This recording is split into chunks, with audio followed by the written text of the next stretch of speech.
Hey, what's up everybody? Prime22 here, bringing you another episode of the Transformers Lore Podcast.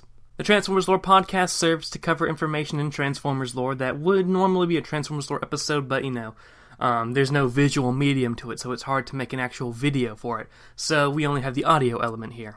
Last episode we talked about broken windshields from Beast Wars Uprising, and we're going to be continuing on with Beast Wars Uprising by talking about Head Games, the next chapter in the Beast Wars Uprising story. So it's not too long after the Grand Uprising began with Lyle Convoy making his statement saying, hey, let's rebel, guys. And this story focuses on a Predacon named Buzzclaw. Now, we first see Buzzclaw fight in the games. He's sort of like the last of his team to survive, and he's up against the last Maximal Armadillo. Or Armordillo, don't get it confused with the actual animal. But he's pretty much useless in the battle, and the only reason he wins is because Armadillo trips and falls on a spike and sort of kills himself, and so Buzzclaw wins the game, the Predacons win the games, Buzzclaw is a hero. So now we flash forward, I guess, after the Uprising has started, and Buzzclaw has pretty much spent all his time in a bar called the Proton Blaster, where he just talks about his victory. He brags about how he fought bravely in the games and that stuff. But now some people are starting to question whether his game was really legit, since Lyle Convoy said that he rigged a lot of the games. And today he's talking with a Predacon, I believe, by the name of Circuit. Circuit. S-E-R-K hyphen, no, S-E-R hyphen, I forget how it's spelled. I'm seeing where I spelled it in front of me, and I've spelled it two different ways. It's either Circuit or Circuit. I think it's Circuit, but there's like a hyphen, and it's weird. Anyway, let's move on. And anyway, they're at the bar, and all of a sudden the Resistance, the Grand Uprising, supposedly comes to the area. And the street just becomes bombarded, it's chaos outside, and everyone's looking to Buzzclaw, like, what do we do, Buzzclaw? We have this rebellion outside, what do we do? How will we stay safe? And Buzzclaw's like, okay, let's barricade the doors, let's just stay in here, let's stay the night, and maybe we'll survive. And it's like a spur-of-a-moment thing, he's not actually a good leader. But they do it, and surprise, surprise, they actually get through the day. And the next day, everyone leaves except for Buzzclaw, Circuit, and I think the bartender, Cyber Shark. And Cyber Shark is actually part of the Resistance, and he convinces Buzzsaw and Circuit to joining them. And he takes them to meet like Lyle Convoy, and Circuit's like, oh my god, it's Lyle Convoy, and all that stuff. So they're in the rebellion now. Now they're given the mission to infiltrate Fortress Maximus, the massive city Cybertronian, which at this point in time, since Fortress Maximus really can't move, Fortress Maximus is a prison, basically. Fortress Maximus is sort of in Tarn, just decrepit. We'll get more to how he's broken down later on, but he's just a big prison now. And the Resistance wants to liberate some allies of the Revolution within Fortress Maximus. So, Buzzclaw, Circuit, they are with Bighorn, Cybershock, Survive, and Kurada. Kurada? I've never heard it pronounced. Kurada. And they move out, a mix of Maximals and Predacons, as part of the Resistance to liberate, the political prisoners and such. And Lyle Convoy leads another group that provides cover fire, and throughout this whole time in Tarn, they're engaging Micromasters left and right. They do finally infiltrate Fortress Maximus, and while they're in there, Buzzclaw begins to hear random thoughts in his head.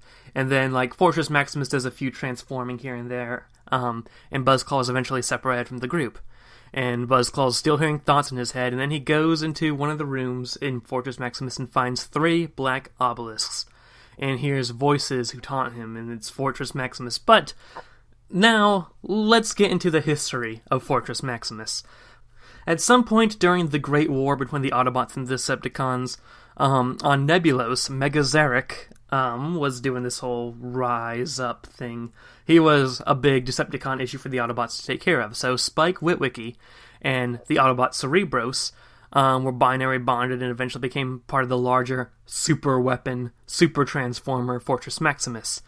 And this caused unprecedented destruction on Nebulos. And it was the existence of powerful weapons like Fortress Maximus that pretty much why the Allowed Zone was created. And the Allowed Zone, here's where we get into what's up with humanity and why Cybertronians really don't leave Cybertron.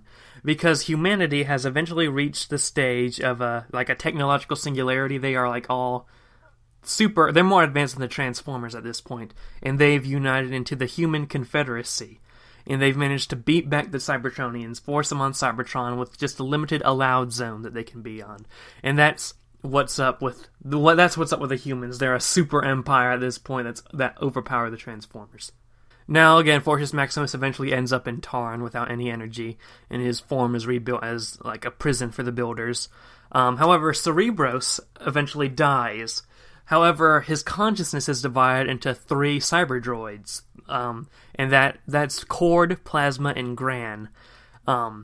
Cord carries out the practical needs of Fortress Maximus, while Gran has like all the intelligence of Fortress Maximus, and then Plasma carries out the emotion and language parts of Fortress Maximus. Now, Cord, Plasma, and Gran sort of are representatives of parts of Cerebros' personality through all his life and stuff like that, and including the people he's binary bonded to. So Plasma is actually, his personality is based off that of Spike Witwicky, his son Daniel Witwicky, who apparently binary bonded with Fortress Maximus or Cerebros at some point, and then Daniel Witwicky's son, Galen Witwicky.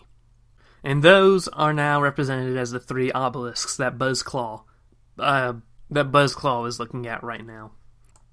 Now, it's also hinted that Fortress Maximus also has some links to the Maximals and Predacons, possibly how the Maximals got their name, but there is more to the story than that we'll have to get into in a later episode. Anyway, Fortress Maximus is telepathically talking to Buzzclaw and chips away at his self-worth and confidence, and eventually Buzzclaw's eventually brainwashed to sort of act as Fortress Maximus' agent in order to trap his allies. This is really where the title Head Games comes in. He sort of plays head games with Buzzclaw. Also, they're in a giant headmaster, so there's that. But yeah, Buzzclaw is eventually sent back to the main group by Fortress Maximus. He wants Buzzclaw to kill, the Resistance members. And then Cybershark immediately kills Buzzclaw. And Circuit is like, what the crap, why'd you just do that? And then Cybershark's like, we've done this multiple times. We've tried multiple times to get into Fortress Maximus to rescue these prisoners. And every time Fortress Maximus has possessed pretty much one of our guys and wiped out the unit. So we knew that Fortress Maximus was going to do that. So by taking out Buzzclaw, we can take out Fortress Maximus. They use Buzzclaw to find out where the room with the 3 obelisks are. They go in, they just kill Cord and Plasma. What pretty much is the Witwickies. And they take Gran, and he's to be used for his intelligence to learn more about the builders. More of their strategy, more of their positions, stuff like that. And Fortress Maximus goes offline, which is a pretty big deal for Builder Society. It's a big victory for the Resistance. Anyway, they go back to base, and Circuit just goes off on Lyle Convoy for what he did, for knowingly putting Buzzclaw to die, really. And then she leaves the Resistance, and Lyle Convoy's like, look at what we do for the cause, that sort of deal. Let me just look through my notes to see if I have any other comments to make. Nope, I think that's about it. This is another element of how the Beast Wars Uprising story is just so depressing. Because you have Autobots like Fortress Maximus in such a desperate state, just really warping the minds of others, and doing such this tactics, these strategy. Everyone is, if you look at it, no one's good or bad in Beast Wars Uprising. Everyone is morally ambiguous, pretty much. But yeah, that's Beast Wars Uprising Head Games. I can't read too much of Beast Wars Uprising in one sitting without getting depressed, because it's just a very interesting take on the characters. And no, it's not like these are evil versions of the characters. This is just more... The Cybertronians are in a very complex situation right now, and when they're in complex, harder situations, everyone is going to have to react differently, act differently, and, sometimes do things they might not be proud of if they were in the state that we normally see Cybertronians in. But yeah, this dystopian future of Cybertron is really depressing. But that's going to wrap up today's Transformers Lore podcast. I hope you've enjoyed. Subscribe if you have not yet. Follow me on social media for updates. Join the Discord to join the community. Join the subreddit for more further discussion on Transformers lore. And yeah, have a good day, ladies and gentlemen.